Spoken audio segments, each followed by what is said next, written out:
August 15th is the birthday of the independent and sovereign state of Pakistan.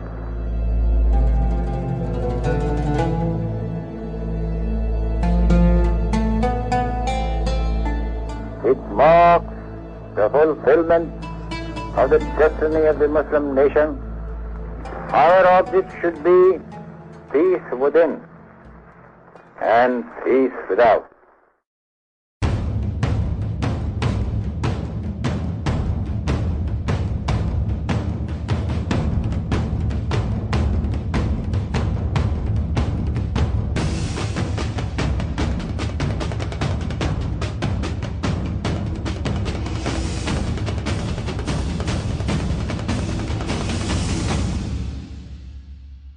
Since Pakistan's founding as a Muslim nation in the traumatic partition of British India, it's endured ethnic, political, and religious conflicts over national identity. It's fought a series of wars with India. It's seen decades of undemocratic military rule, and it's felt the persistent weight of poverty. Today, nuclear-armed Pakistan has ties to militant groups, and it's home to some of the world's most dangerous terrorist organizations, including Al-Qaeda. Pakistan's ability to tackle these challenges is of immense global concern. Pakistan today is not a happy country. It's not happy for a fundamental reason, that it still has to find a national identity. There is a tension inherent in the Pakistani national identity, which comes from its birth as the world's first Islamic state. And that is that what role is Islam supposed to play in society?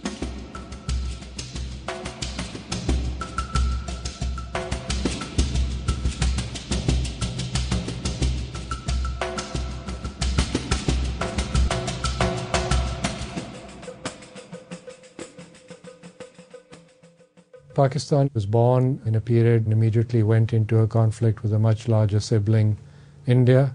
That rivalry and that hostility is obviously informed and continues to be a challenge for Pakistan's polity. India-Pakistan relations, which remain under considerable stress and strain. The primary cause of this, as everyone knows, is the terrorist attack against India from Pakistan territory.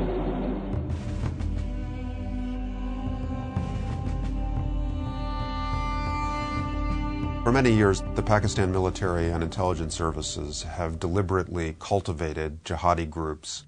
They wanted these groups as an extension of Pakistani influence and policy to the west in Afghanistan, to the east in India. As they say, most countries have armies. This army grew to have a country. So, for example, the policy on Afghanistan or on Kashmir, or that related to nuclear weapons. Here, the elected government doesn't have much of a say. It's the army.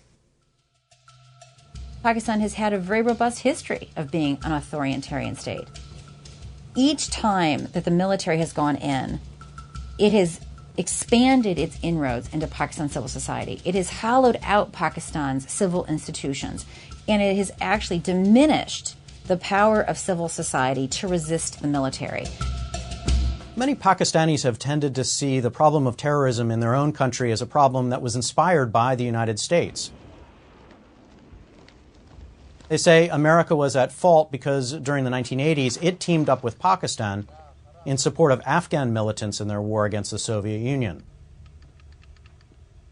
And when the United States invaded Afghanistan in retaliation for al-Qaeda's 9/11 attacks, many of these militant groups then fled across the border into Pakistan.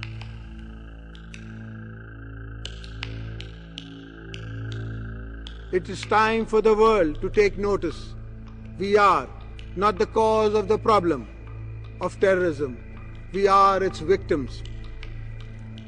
We are an aggrieved nation, not one that has caused grief. Today we have been challenged as never before. We will not allow a negative form of extremism and terrorism to cover us down. our armed forces are put live to the complete spectrum of threat that confronts the nation today. Let no one misjudge our resolve. We will act with the full recognition that our success in Afghanistan is inextricably linked to our partnership with Pakistan.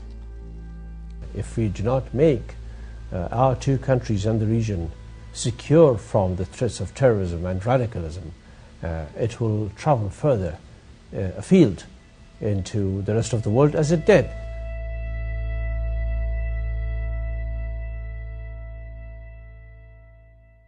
Pakistan is a concern for the global community for a very simple reason.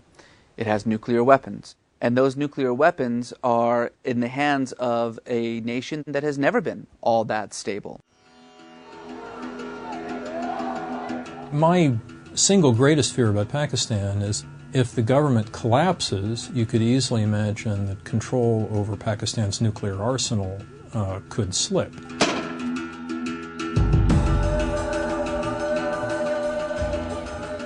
Concerns about nuclear proliferation or nuclear theft in Pakistan are very serious and very legitimate concerns. United States or United Kingdom or any of the other countries, those who can really help Pakistan about safety of these nuclear materials, there's issue about a trust deficit. Pakistan faces enormous challenges, but it still has a functioning government.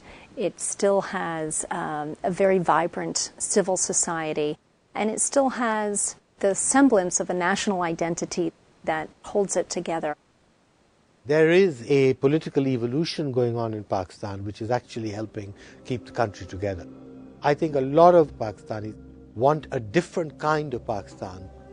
My greatest dream for Pakistan is that it should be secure, prosperous, and every individual should have the right to live their life the way they want to.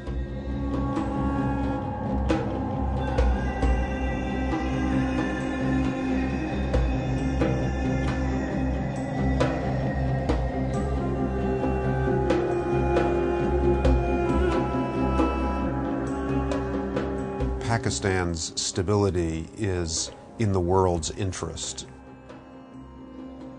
It's a country that has been in crisis on and off since its birth.